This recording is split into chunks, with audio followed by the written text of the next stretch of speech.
ಎಲ್ರಿಗೂ ನಮಸ್ಕಾರ. ಪ್ರೇಮನು TV Kannada YouTube ಚಾನಲ್ಗೆ ನಿಮ್ಮೆಲ್ರಿಗೂ ಕೂಡ ಸ್ವಾಗತ.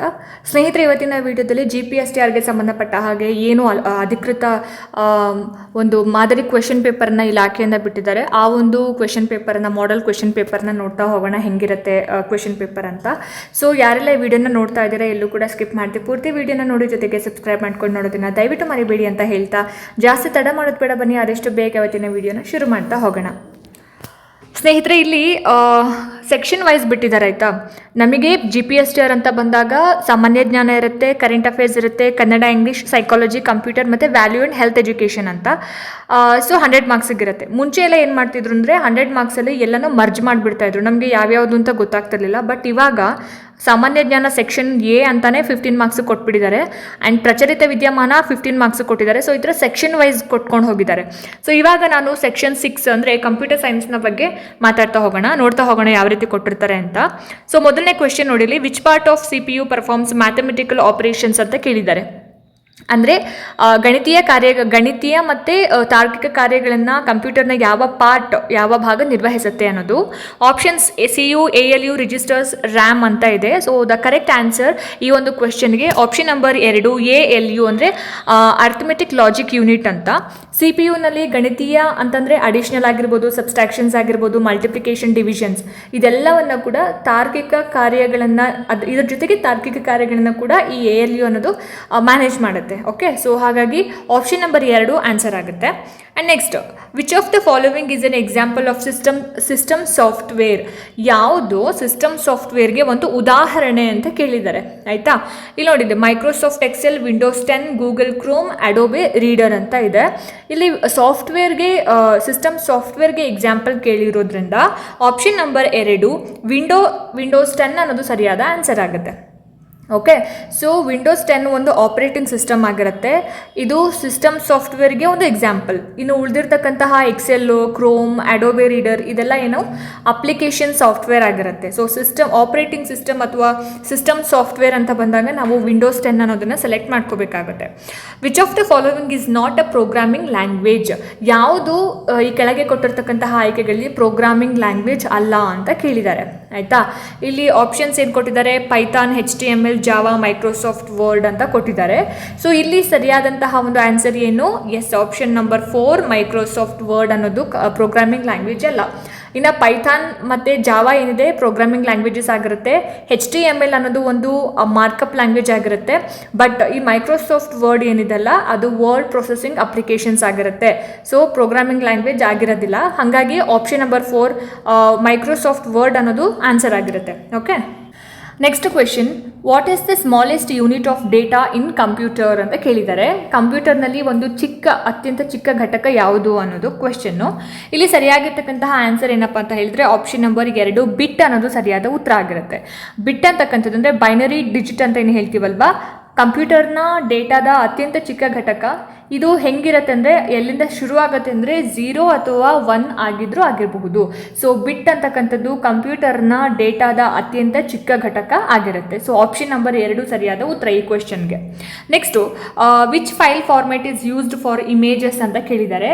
ಇಮೇಜಸ್ಗೆ ನಾವು ಯಾವ ಒಂದು ಫೈಲ್ ಫಾರ್ಮ್ಯಾಟನ್ನು ಯೂಸ್ ಮಾಡ್ತೀವಿ ಅಂತ. Okay, so DOCX, XLSX, JPG, PPTX ಅಂತ ಇದೆ. ಆನ್ಸರ್ ಬಂದ್ಬಿಟ್ಟು ಒಂದು ಪ್ರಶ್ನೆಗೆ ಯಾವುದು, ಆಪ್ಷನ್ ನಂಬರ್ 3 JPG ಅನ್ನೋದು ಆನ್ಸರ್ ಆಗುತ್ತೆ. ಸೊ JPG ಸಾಮಾನ್ಯವಾಗಿ ಡಿಜಿಟಲ್ ಇಮೇಜಸ್ ಆಗಿರ್ಬೋದು, ಆಮೇಲೆ ಫೋಟೋಸ್ಗಳನ್ನು ಕಲೆಕ್ಟ್ ಮಾಡೋದಕ್ಕೆ ಬಳಸ್ತಕ್ಕಂತಹ ಒಂದು ಫೈಲ್ ಫಾರ್ಮ್ಯಾಟ್ ಆಗಿರುತ್ತೆ. ಸೊ ಹಾಗಾಗಿ ಇಲ್ಲಿ ಈ ಕ್ವೆಶನ್ಗೆ file format is used for images ಅಂತ ಬಂದಾಗ JPG ಅನ್ನೋದನ್ನು ನೀವು ಸೆಲೆಕ್ಟ್ ಮಾಡ್ಕೋಬೇಕಾಗುತ್ತೆ. So option number 3. Okay, next, which of the following is a search engine ಅಂತ ಕೇಳಿದ್ದಾರೆ. ಯಾವುದು ಒಂದು ಸರ್ಚ್ ಇಂಜಿನ್ ಆಗಿದೆ ಅಂತ. ಆಪ್ಷನ್ಸ್ ಏನಿದೆ, Firefox, being, outlook, Skype. So ಇಲ್ಲಿ ಫೈರ್ಫಾಕ್ಸ್ ಅನ್ನೋದು ಒಂದು ವೆಬ್ ಬ್ರೌಸರ್ ಆಗಿರುತ್ತೆ. ಸೊ ಇದು ಸರ್ಚ್ ಇಂಜಿನ್ ಆಗಿರೋದಿಲ್ಲ. ಆ್ಯಂಡ್ ಇಲ್ಲಿ ಔಟ್ಲುಕ್ ಅನ್ನೋದು ಒಂದು ಇಮೇಲ್ ಸರ್ವಿಸ್ ಆಗಿರುತ್ತೆ, ಇದು ಕೂಡ ಸರ್ಚ್ ಇಂಜಿನ್ ಅಲ್ಲ. ಸ್ಕೈಪ್ ಅನ್ನೋದು ಒಂದು ಕಮ್ಯುನಿಕೇಷನ್ ಅಪ್ಲಿಕೇಶನ್ ಆಗಿರುತ್ತೆ, ಇದು ಕೂಡ ಸರ್ಚ್ ಇಂಜಿನ್ ಅಲ್ಲ. ಹಾಗಾಗಿ ಸರ್ಚ್ ಇಂಜಿನ್ ಅಂತಂದರೆ ಯಾವುದು, option number 2 Bing, BING, Bing ಅನ್ನೋದು ಒಂದು ಸರ್ಚ್ ಇಂಜಿನ್ ಆಗಿರುತ್ತೆ ಆಯಿತಾ. And next, which tab would you use to add animations to your slides ಅಂತ ಕೇಳಿದ್ದಾರೆ. ಯಾವ ಆ್ಯನಿಮೇಷನ್ಸ್ ಅನಿಮೇಷನ್ಸ್ನ ನೀವು ಯೂಸ್ ಮಾಡ್ತೀರಾ ಸ್ಲೈಡ್ಸ್ನ ಇದು ಮಾಡೋಕ್ಕೆ ಅಂತ. ಆಪ್ಷನ್ಸ್ ಏನು ಕೊಟ್ಟಿದ್ದಾರೆ, ಡಿಸೈನ್, ಅನಿಮೇಷನ್ಸ್, ಇನ್ಸರ್ಟ್, ಹೋಮ್ ಅಂತ ಇದೆ. ಸೊ ಈ ಕ್ವೆಶನ್ಗೆ ಆನ್ಸರ್ ಕ್ವೆಶ್ಚನಲ್ಲೇ ಇದೆ, ಆ್ಯನಿಮೇಷನ್ಸೇ ಆನ್ಸರ್ ಆಗಿರುತ್ತೆ. Option number 2 animations. So power ಪಾಯಿಂಟ್ನಲ್ಲಿ ನಾವು ಸ್ಲೈಡ್ಸ್ ಏನಿರುತ್ತಲ್ಲ, ಕೆಲವೊಂದು ಸ್ಲೈಡ್ಸ್ ಮಾಡ್ತೀವಿ, ಅದರಲ್ಲಿ ನಾವು ಪಿಕ್ಚರ್ಸ್ನ ಆ್ಯಡ್ ಮಾಡೋಕ್ಕೆ, ಟೆಕ್ಸ್ಟ್ನ ಆ್ಯಡ್ ಮಾಡೋಕ್ಕೆ, ಆಬ್ಜೆಕ್ಟ್ಸ್ಗಳನ್ನ ಆ್ಯಡ್ ಮಾಡೋಕ್ಕೆ ಆ್ಯನಿಮೇಷನ್ಸ್ನ ಕೊಡ್ತೀವಿ. ಸೊ ಆ್ಯನಿಮೇಷನ್ಸ್ ಟ್ಯಾಬ್ನ ನಾವು ಬಳಸ್ತೀವಿ. ಹಾಗಾಗಿ ಇಷ್ಟು ಆಪ್ಷನ್ಸಲ್ಲಿ ಆಪ್ಷನ್ ನಂಬರ್ 2 ಆ್ಯನಿಮೇಷನ್ಸ್ ಅನ್ನೋದು ಆನ್ಸರ್ ಆಗುತ್ತೆ. So next, what is the purpose of smart art in power point? Power ಪಾಯಿಂಟ್ನಲ್ಲಿ ಸ್ಮಾರ್ಟ್ ಆರ್ಟ್ನ ಒಂದು ಪರ್ಪಸ್ ಏನಕ್ಕೋಸ್ಕರ ನಾವು ಅದನ್ನು ಬಳಸ್ತೀವಿ ಅಂತ ಕೇಳಿದ್ದಾರೆ. ಆಪ್ಷನ್ಸ್ ನೋಡಿ, ಇಲ್ಲಿ ಈ ರೀತಿ ಕೊಟ್ಟಿದ್ದಾರೆ: editing tables, creating visual programs and charts, inserting multimedia, adding hyperlinks ಅಂತ. ಕರೆಕ್ಟ್ ಆನ್ಸರ್ ಏನಪ್ಪ ಅಂದರೆ option number 2, creating visual programs and charts ಅಂತ ಇದೆ.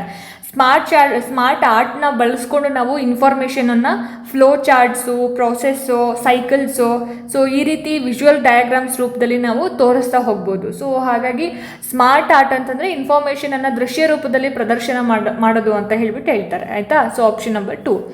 ನೆಕ್ಸ್ಟ್ ನೋಡಿ, ಇಲ್ಲಿ which feature in MS Office allows you to automatically align shapes, pictures and text in a document ಅಂತ ಕೇಳಿದ್ದಾರೆ. Layout options, text wrapping, align tools, insert, menu ಅಂತ ಇದೆ. So answer ಬಂದ್ಬಿಟ್ಟು ಏನು, ಆಪ್ಷನ್ ನಂಬರ್ 3 ಅಲೈನ್ ಟೂಲ್ಸ್ ಅನ್ನೋದು answer ಆಗುತ್ತೆ. So ಇಲ್ಲಿ shapes ಆಗಿರ್ಬೋದು, ಪಿಕ್ಚರ್ಸು ಮತ್ತು ಕೆಲವೊಂದು ಟೆಕ್ಸ್ಟ್, ಸೊ ಈ ರೀತಿ ಆಬ್ಜೆಕ್ಟ್ಗಳನ್ನು ನಾವು ಸರಿಯಾಗಿ ಅಲೈನ್ ಮಾಡೋದಕ್ಕೆ ಯಾವುದನ್ನು ಬಳಸ್ತೀವಿ, ಅಲೈನ್ ಟೂಲ್ಸನ್ನು ನಾವು ಬಳಸ್ತೀವಿ. ಹಾಗಾಗಿ ಇಲ್ಲಿ ಆಪ್ಷನ್ ನಂಬರ್ 3 ಸರಿಯಾದ ಉತ್ತರ ಆಗಿರುತ್ತೆ. Okay, next, what is Nudi software used for? Nudi ಸಾಫ್ಟ್ವೇರನ್ನು ನಾವು ಏನಕ್ಕೆ ಯೂಸ್ ಮಾಡ್ತೀವಿ ಅಂತ ಕೇಳಿರೋದು. Playing video games, typing in Kannada, script, managing computer hardware, browsing the internet securely ಅಂತ ಇದೆ. ಸೊ ಇಲ್ಲಿ ಆನ್ಸರ್ ಬಂದುಬಿಟ್ಟು option number 2 typing in Kannada, script ಅನ್ನೋದು ಆನ್ಸರ್ ಆಗುತ್ತೆ. ಸೊ ನುಡಿ ಕನ್ನಡದಲ್ಲಿ ಟೈಪಿಂಗ್ ಮಾಡೋದಕ್ಕೆ ಬಳಸುವಂತಹ ಒಂದು ಸಾಫ್ಟ್ವೇರ್. ಹಾಗಾಗಿ ನುಡಿ ಅನ್ನೋದು ಕನ್ನಡ ಲಿಪಿಯಲ್ಲಿ ಟೈಪಿಂಗ್ ಮಾಡುವಂತಹ ಒಂದು ಸಾಫ್ಟ್ವೇರ್ ಅಂತ ನೀವು ಅನ್ಕೋಬೇಕು. ಆಪ್ಷನ್ ನಂಬರ್ 2 ಆನ್ಸರ್ ಇದಕ್ಕೆ. Next, which of the following is not part of CPU? ಯಾವುದು CPU ಒಂದು ಪಾರ್ಟ್ ಅಲ್ಲ ಅಂತ ಕೇಳಿದ್ದಾರೆ. Options ALU, CU, registers, RAM. Answer ಬಂದುಬಿಟ್ಟು ಆಪ್ಷನ್ ನಂಬರ್ 4 RAM ಕರೆಕ್ಟ್ ಆದ ಆನ್ಸರ್ ಆಗಿರುತ್ತೆ. ಸೊ CPU ಪ್ರಮುಖ ಭಾಗಗಳು ಅಂತ ಬಂದಾಗ ALU ಬರುತ್ತೆ, CU ಬರುತ್ತೆ, ರಿಜಿಸ್ಟರ್ಸು ಬರುತ್ತೆ. ಬಟ್ RAM CPU ಭಾಗ ಅಲ್ಲ. RAM ಅದು ಒಂದು ಪ್ರೈಮರಿ ಮೆಮೊರಿ ಆಗಿರುತ್ತೆ, ಆಯಿತಾ. ಸೊ ರ್ಯಾಂಡಮ್ ಆಕ್ಸೆಸ್ ಮೆಮೊರಿ ಅಂತ ಹೇಳ್ತೀವಿ, ಅದರ ಒಂದು full form. So option number 4 answer ಆಗಿರುತ್ತೆ. So next, which of the following is a volatile memory ಅಂತ ಕೇಳಿದ್ದಾರೆ. ಸೊ ವಾಲೆಟೈಲ್ ಮೆಮೊರಿ ಅಂತ ನಾವು ಯಾವುದನ್ನು ಕರಿತೀವಿ? ಆಪ್ಷನ್ಸ್ ನೋಡಿ, ಇಲ್ಲಿ SSD, hard disk, RAM, ROM. So answer ಬಂದುಬಿಟ್ಟು RAM ಅಂತ ಹೇಳಿ ಕರಿತೀವಿ. RAM ಅನ್ನೋದು ಆನ್ಸರ್ ಆಗುತ್ತೆ. ಸೊ ವಿದ್ಯುತ್ ಸಂಪರ್ಕ ಇಲ್ಲದೆ ಇದ್ದಾಗ ರ್ಯಾಮ್ನಲ್ಲಿ ಇರ್ತಕ್ಕಂತಹ ಡೇಟಾ ಒಂದೊಂದ್ಸಲ ಎರೇಸ್ ಆಗೋ ಚಾನ್ಸಸ್ ಇರುತ್ತೆ. ಹಾಗಾಗಿ ನಾವು ರ್ಯಾಮನ್ನು ವಾಲೆಟೈಲ್ ಮೆಮೊರಿ ಅಂತ ಹೇಳಿ ಕರಿತೀವಿ. Okay, next, what is the main function and operating system ಅಂತ ಕೇಳಿದ್ದಾರೆ. ಅಂದರೆ ಆಪ್ರೇಟಿಂಗ್ ಸಿಸ್ಟಮ್ನ ಒಂದು ಮೇನ್ ಫಂಕ್ಷನ್ ಏನು, ಫಂಕ್ಷನ್ ಅಂದರೆ ಕಾರ್ಯ ಏನು ಅಂತ. ಆಪ್ಷನ್ಸ್ ನೋಡಿ, ಇಲ್ಲಿ perform calculations, resources, manage hardware and software, browse the internet, and 4th one is create documents ಅಂತ. ಸೊ ಆನ್ಸರ್ ಬಂದುಬಿಟ್ಟು ಮ್ಯಾನೇಜ್ ಹಾರ್ಡ್ವೇರ್ ಆ್ಯಂಡ್ ಸಾಫ್ಟ್ವೇರ್ ಅನ್ನೋದು ಸರಿಯಾದ ಉತ್ತರ ಆಗಿರುತ್ತೆ.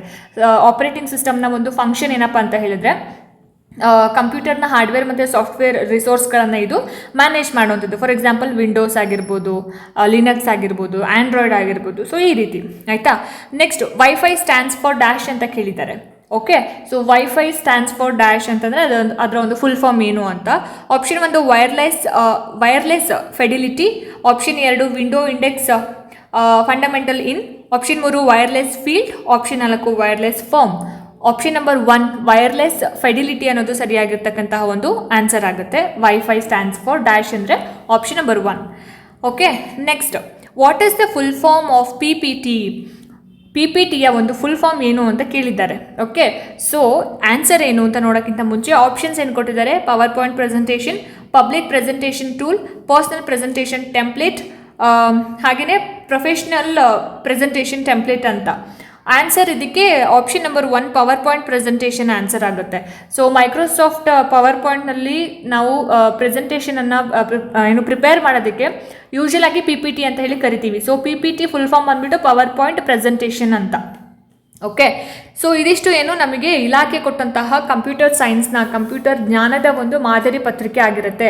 ಬಟ್ ಇದೇ ಥರ ಕ್ವೆಶನ್ಸ್ ಬರುತ್ತೆ ಅಂತ ನಾವು ಎಕ್ಸ್ಪೆಕ್ಟ್ ಮಾಡೋಕ್ಕಾಗಲ್ಲ, ತುಂಬ ಅಡ್ವಾನ್ಸ್ಡ್ ಆಗಿ ಕ್ವೆಶನ್ಸ್ ಇರುತ್ತೆ. ಸೊ ಈ ರೀತಿಯಾಗಿ ಸೆಕ್ಷನ್ಗಳನ್ನು ಮಾಡಿ ನಾವು ಕ್ವೆಶನ್ ಪೇಪರ್ನ ರೆಡಿ ಮಾಡ್ತೀವಿ ಅನ್ನೋದು ನಮಗೆ ಅವರು ಹೇಳಿರ್ತಕ್ಕಂತಹ ಕೊಟ್ಟಂತಹ ಒಂದು ಇನ್ಫಾರ್ಮೇಷನ್ ಆಗಿರುತ್ತೆ. ಸೊ ಈ ಕ್ವೆಶನ್ ಪೇಪರ್ನ ಮಾದರಿಯಲ್ಲೇ ನಮಗೆ ನೆಕ್ಸ್ಟ್ ನಾವು ಎಕ್ಸಾಮ್ನ ಅಟೆಂಡ್ ಮಾಡಬೇಕಾದ್ರೆ ಕೊಡುವಂತಹ ಕ್ವೆಶನ್ ಪೇಪರ್ ಇರುತ್ತೆ. ಓಕೆ, ಸೊ ಹಾಗಾಗಿ ಹೋಪ್ಫುಲಿ ಈ ವಿಡಿಯೋ ನಿಮಗೆ ಇಷ್ಟ ಆಯಿತು, ಅನುಕೂಲ ಆಯಿತು ಅಂತ ಭಾವಿಸ್ತೀನಿ. ಇಷ್ಟ ಆಯಿತು ಅಂತಂದರೆ ದಯವಿಟ್ಟು ಲೈಕ್ ಮಾಡಿ, ಶೇರ್ ಮಾಡಿ, ಹಾಗೆ ನಿಮ್ಮ ಅನಿಸಿಕೆ ಅಭಿಪ್ರಾಯಗಳು ಏನೇ ಇದ್ರೂ ಕೂಡ ನನಗೆ ಕಾಮೆಂಟ್ ಸೆಕ್ಷನಲ್ಲಿ ತಿಳಿಸಿ ಅಂತ ಹೇಳ್ತಾ, ಇದೇ ರೀತಿ ಹೆಚ್ಚಿನ ವೀಡಿಯೋಸ್ಗಳಿಗೋಸ್ಕರ ನಿರಂತರವಾಗಿ ನನ್ನ ಚಾನಲನ್ನು ನೋಡ್ತಾ ಇರಿ. ಮುಂದಿನ ವೀಡಿಯೋಸ್ಗಳಲ್ಲಿ ನಾನು ನಿಮಗೆ ಸಿಗ್ತೀನಿ. ಅಲ್ಲಿ ತನಕ ಎಲ್ರಿಗೂ ನಮಸ್ಕಾರ.